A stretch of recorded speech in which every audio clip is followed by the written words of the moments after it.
الف لام میم ذالک الکتاب لا ریب فیہ۔ الف لام میم حروف مقطعات ہیں جن کے بارے میں عرض کر چکا ہوں۔ ذالک الکتاب لا ریب فیہ، یہ وہ کتاب ہے اس میں کوئی شک نہیں۔ الکتاب اس لیے کہا گیا ہے کہ قرآن مجید کی پیشین گوئیاں اور خوشخبریاں سابقہ کتابوں میں موجود تھیں، اور چونکہ اس سورہ مبارکہ میں اصل خطاب کا رخ جو ہے وہ ہے سابقہ امت مسلمہ کی طرف، تو ذالک کتاب نہیں کہا گیا، ذالک کتاب لا ریب فیہ نہیں، ذالک الکتاب یہ وہ کتاب ہے، کتاب موعود ہے جس کی پیشن گوئیاں تورات اور انجیل میں موجود تھیں۔ لا ریب فیہ اس میں کوئی شک نہیں،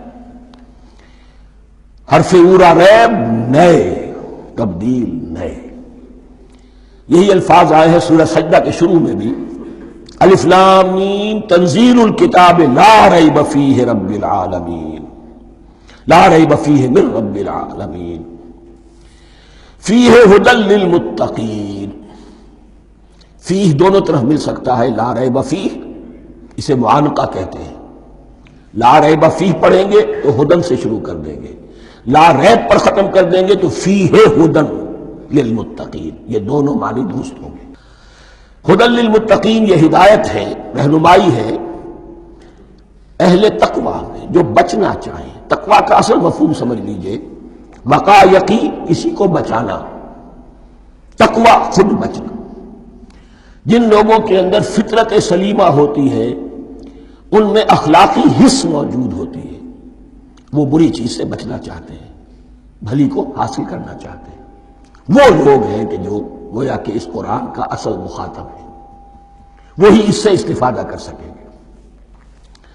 الذین یؤمنون بالغیب، اب ان کے کچھ اوصاف، یہ اصل میں بہت زیادہ واضح ہوتا ہے تعویل خاص کے اعتبار سے کہ دیکھ لو درخت کو اپنے پھل سے پہچانتے ہیں، اس قرآن کے پھل موجود ہیں نا، یہ ابو بکر اور عمر اور عثمان اور علی کون ہیں؟ یہ جو مہاجرین آئے ہیں چل کر، مدینے والوں دیکھو یہ کون ہیں، ان کی شخصیتیں کیا ہیں، ان کا کردار کیا ہے، ان کے اوصاف کیا ہے، یہ کس درخت کے پھل ہیں، یہ اس بینہ کے پھل ہیں، یہ اس ذکرہ کے پھل ہیں۔ بینہ رسول من اللہ یتلو صحفا مطہرۃ فیہا کتب قیمہ، یہ اس شجرہ مبارکہ کے پھل ہیں، دیکھ لو ان کے کیا شب و روز ہیں، الذین یؤمنون بالغیب، جو غیب پر ایمان رکھتے ہیں۔ تعویل عام کے اعتبار سے اس کا بہت اہم مفہوم ہوگا، جو یہ طے کر لے کہ سوائے مادے کی دنیا کے مجھے اس سے آگے جانا ہی نہیں، unless I can verify۔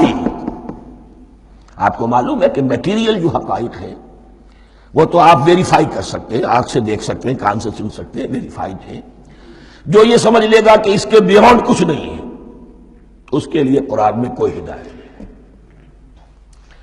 ہدایت قرآنی کا نقطہ آغاز یہ ہے کہ انسان یہ سمجھ لے کہ جو اصل حقیقت ہے وہ مستور ہے، نگاہوں سے چھپی ہوئی ہے، سامنے جو کچھ نظر آ رہا ہے۔ ایک انگلستان کے بہت بڑے فلسفی کی کتاب کا عنوان ہے appearance and reality, reality and appearance, Bradley کی کتاب۔ اپیئرنس جو کچھ نظر آ رہا ہے یہ حقیقت نہیں، حقیقت اس کے پیچھے ہے۔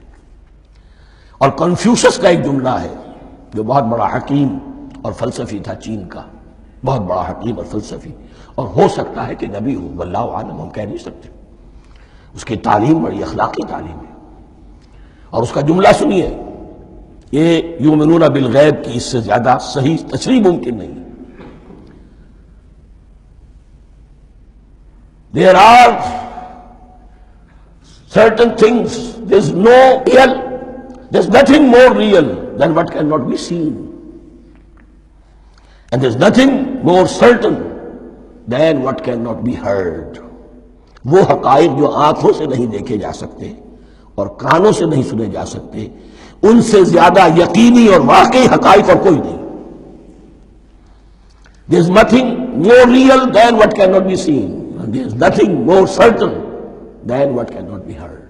الذین یؤمنون بالغیب وَيُقِيمُونَ الصَّلَاةَ، نماز قائم کرتے ہیں، وَمِمَّا رَزَقْنَاهُمْ يُنْفِقُونَ، اور جو کچھ ہم نے انہیں دیا ہے اس میں سے خرچ کرتے ہیں۔ خیر میں، بھلائی میں، نیکی میں، ابنائے نو کی حاجات کو رفع کرنے میں، لوگوں کی تکلیفیں دور کرنے میں، خود اللہ کے لیے، اللہ کی رضا جوئی کے لیے، اللہ کو قرض حسنہ دیتے ہوئے۔ والذین یؤمنون بما انزل الیک وما انزل من قبلک، اور وہ کہ جو ایمان رکھتے ہیں اس پر بھی جو آپ پر نازل کیا گیا ہے محمد صلی اللہ علیہ وسلم، اور اس پر بھی کہ جو آپ سے پہلے نازل کیا گیا۔ یہ بہت اہم الفاظ ہیں، اس لیے کہ عام طور پر آج کل ہمارے ہاں یہ خیال پھیلا ہوا ہے کہ یہ تورات اور انجیل کے پڑھنے کا کوئی فائدہ نہیں، کوئی ضرورت نہیں۔ کوئی ضرورت نہیں کی حد تک تو شاید بات صحیح ہو، لیکن کوئی فائدہ نہیں، یہ بالکل غلط ہے۔ یہ ابتدا ہے قرآن کی، اور کس قدر اہتمام کے ساتھ کہا جا رہا ہے۔ ایمان صرف قرآن پر نہیں، اس پر بھی کہ جو اس سے پہلے نازل کیا گیا۔ اور سورہ نساء کی آیت، اور سورہ نساء نازل ہوئی ہے کہیں جا کر سن 6 ہجری میں، یا ایھا الذین آمنوا آمنوا باللہ ورسولہ والکتاب الذی نزل علی رسولہ والکتاب الذی انزل من قبل۔ تو اس سے ایمان جو ہے تورات پر اور انجیل پر اور زبور پر اور صحف ابراہیم پر، اجمالی ایمان کی جو اہمیت ہے اس کو اچھی طرح سمجھ لیجیے۔ البتہ یہ ہے کہ چونکہ ہم سمجھتے ہیں اور جانتے ہیں کہ ان کتابوں میں تحریف ہو گئی ہے، لہذا ان کتابوں کی کوئی شے قرآن پر حجت نہیں ہوگی۔ جو چیز قرآن سے ٹکرائے گی ہم اس کو رد کر دیں گے، ان کتابوں کی کسی شے کو دلیل کے طور پر نہیں لائیں گے۔ لیکن جہاں قرآن مجید کی کسی بات کی نفی نہ ہو رہی ہو تو بہت سے حقائق ہمیں ان کتابوں ہی سے ملتے ہیں۔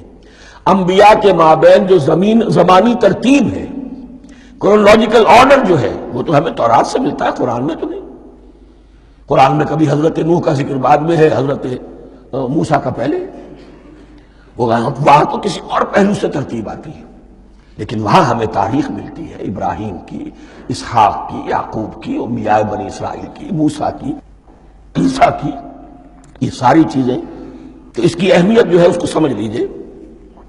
والذین یؤمنون بما انزل الیک وما انزل من قبلک وبالآخرۃ ھم یوقنون، آخرت پر وہ یقین رکھتے ہیں۔